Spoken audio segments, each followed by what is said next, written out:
It is the food that is top of mind right now. More turkeys come from Minnesota than anywhere else in the country. So how did Minnesota become the nation's top turkey state?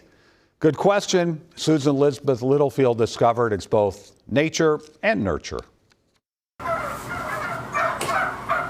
This is the Zimmerman's family Northfield farm, started in the 1950s by John's dad. There's roughly 8,000 male turkeys in this barn, or toms. I'm not saying they smell like roses, but we do minimize any odor. And that's just one of the many tasks a turkey farmer tackles. We are so good and efficient at providing food to the consumer that I think some people, they sometimes forget the amount of work involved in that. Year round. It's great that we have this holiday that's devoted to our industry and turkeys, but I mean, we do this year in and year out. There's always a demand for turkey sandwiches. There's always a demand, and we hope there continues to be a demand in the future. And no one answers that demand We're the #1 turkey producing state. better than Minnesota. #2 is North Carolina, and we fight back and forth a little bit. Which to some Minnesotans is a surprise. Minnesota is the #1 turkey state. Really? That's crazy. Did not know that. Why do you think Minnesota?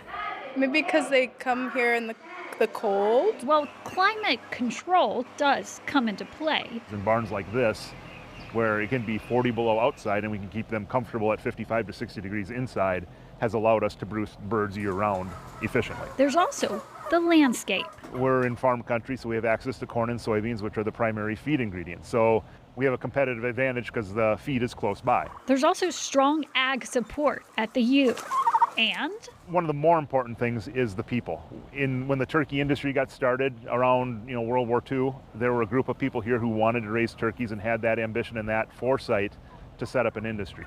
And they set up all the auxiliary businesses that we need to have a successful industry here. So part of it was some smart business decisions. Yeah, I mean, Earl B. Olson with Jenny O, the Heisingas out at Wilmer Poultry Company, they had the foresight that they saw a future demand for turkey meat and a better way of growing those birds. And here we are. Here we are.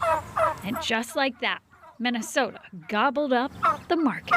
So #1. #1. In Northfield. In all sorts of ways. With photojournalist Jose Pascual.